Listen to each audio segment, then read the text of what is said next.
Hello and welcome back to the Aaron Cruz Show. We have a guest on with us right now. Her name is Agnes Gibboney, and she's going to share with us about a very touching story, something that happened to her um, and her family.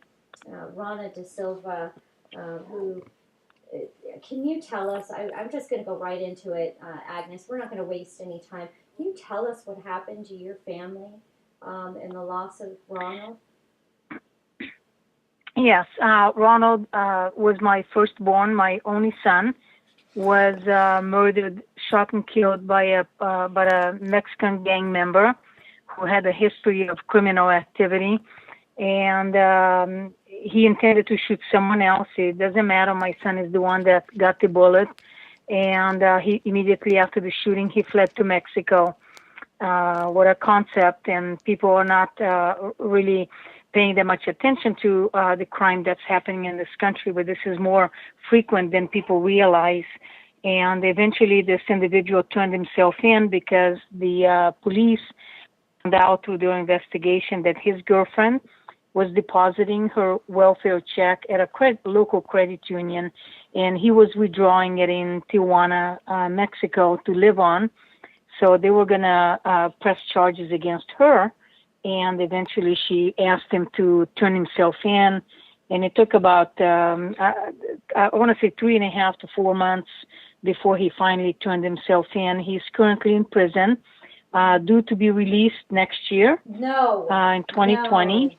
Yes, no. How long ago yes. did this happen, Agnes? It happened in 2002, April 27, 2002. He killed This their April firstborn. will be 17 years that my son has been gone. And it has been, I gotta say, the biggest battle I have ever had to face in my life and my family. It didn't just impact me and affect me as his mother, but it affected my family in a huge manner because 4 months after my son was murdered, my only sibling, my only brother, Laszlo, had a massive stroke and he died the next day. The stress was too overwhelming for him. So this individual indirectly he directly murdered my son and indirectly murdered my only sibling. And he's set to be out and serving under 20 years in prison. Violent criminal. He would have served, yes, he would have served about a total of, should be about 18 and a half years, which was a determinate sentence that he received after the ignorant judge kept convincing him to plead the case.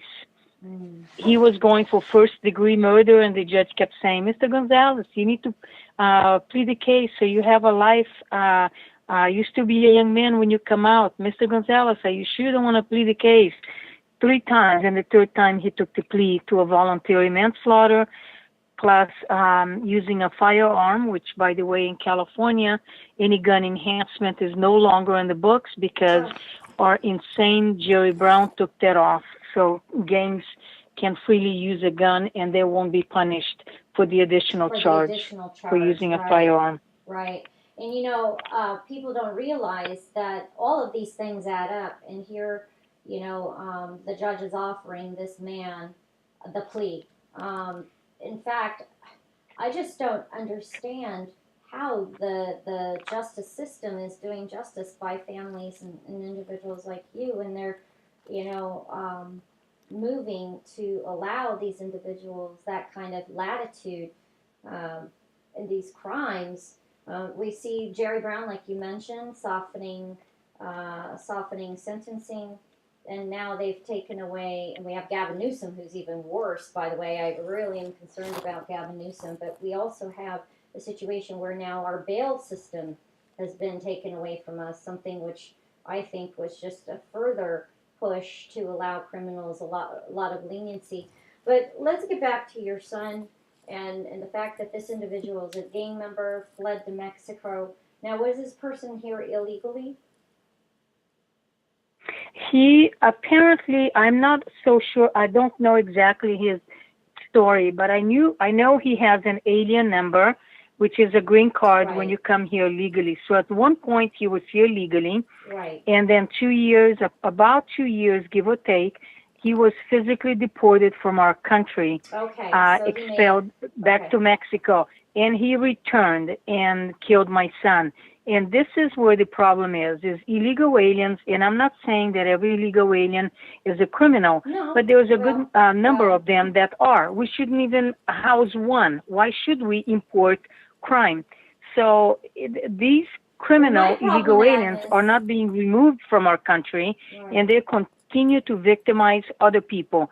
I was his victim. Who's going to be the next victim? Who would like to sign up? Because I'll tell you, it's a hell on earth sentence for the family that follows me. I've been living with it for almost 17 years, and it changed my life completely. Well, you know, I have a problem with people who come here illegally. Why?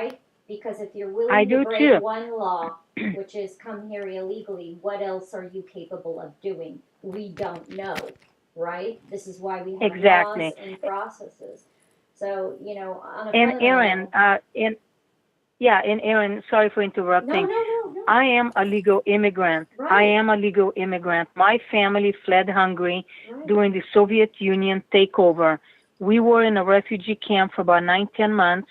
We wanted to come to the United States, mm-hmm, and because my father was originally born in Yugoslavia, they wanted us to stay. My mother said no, so they wouldn't allow us to go to the American embassy to come to the United States. mm-hmm, So we had choices of 3 countries: South Africa, Austria, or Brazil. We ended up immigrating to Brazil, where my parents applied 3 times to legally come to the United mm-hmm, States. The first 2 times the application lapsed. The third time we were successful. My father came with a job contract. We were fully vetted. We didn't come here through marrying a U.S. citizen, to jumping the fence, or right, overstaying our visa. through a We came here process. legally. Mm-hmm. Legally, And and this that's is, the thing and what, that and that's the thing people are blowing out of proportion.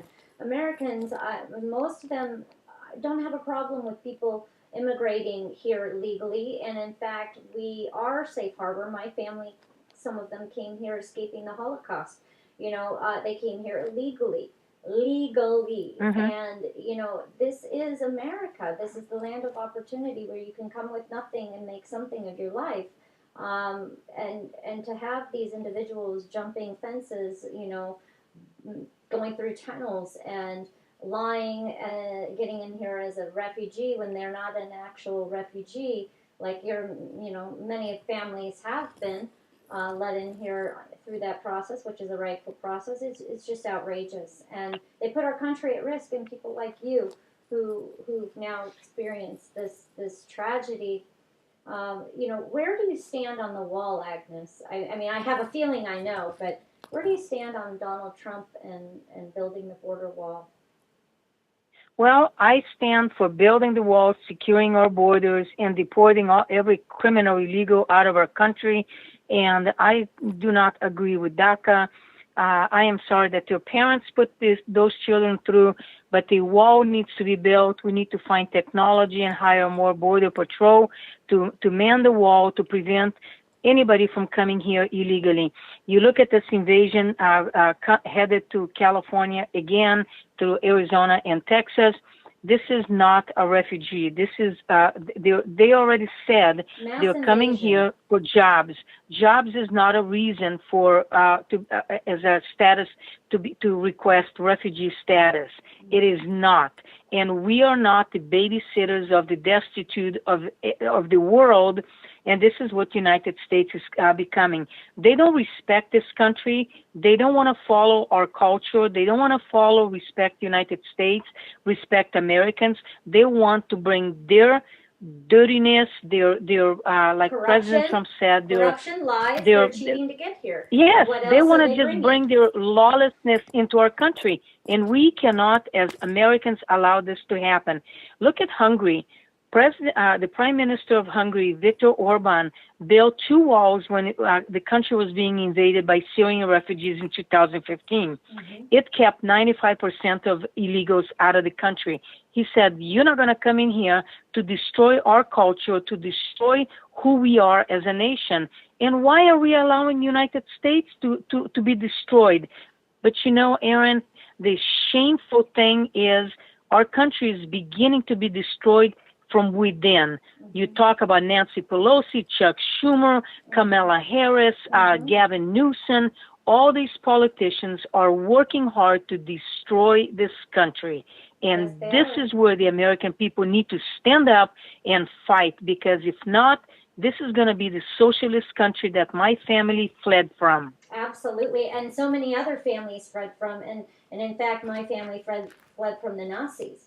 You know, and Yes. it's right here. It's on our soil, and it's very real, America. And I'm so glad that you came on the show and you speak so bluntly, Agnes, because people need to face the reality. They need to face what's really going on, and it's not enough to just talk, you know, about the solutions. The solutions are out there. People need to be writing their Congress members. People need to be calling. They need to be going to their Congress members' offices, talking with them, meeting with them, putting pressure, you know, anywhere that they can, and making sure that in elections, if you have somebody that's absolutely like one of these, you know, Newsom, Pelosi's, Maxine Waters, Kamala Harris's, you need to step up and get involved with the candidates who are going to be able to support people like Agnes and others by supporting the initiatives that are going to keep America safe and put American citizens first and citizens first, period, end of story, and you know, be a part of the solution for the problem. Right. And Right. I talk agree. is cheap. And I Actions agree. And I want to make share. impact. I want to share with you that last week I was, six of us and your moms were at the White House. We spoke with President Trump, had a very candid get together with I was him so proud of before you. he had that press conference. And he is so frustrated. My heart broke for the man. This man is fighting for this nation. He's a true patriot, a true American. And the hatred that's being exhibited and shown at President Trump is just distasteful. But President Trump said, you guys have no idea how bad things are here for me. And he's still holding on and still making America better. And people wake up, because pretty soon you're going to be in a country that my family fled from, that you're not going to have the freedom to do anything. And they're already announcing, these liberals, like Ocasio-Cortez, liberal nut, is saying that why does somebody need to have millions of dollars? Well, if you got an education or not, but you work and you saved your money, why should the government take that money away from you to give it to some lazy bum sitting on his couch all day long watching TV and fishing? Nobody. That's communism, people. Wake up. Please wake up. Talk to your congressman, to your congresswoman, and put pressure on them, saying, if you don't start paying attention and representing us that they do, then we're going to vote you out of office. Put pressure, because nobody is paying attention to some of the idiocracy, these stupid bills that's being passed.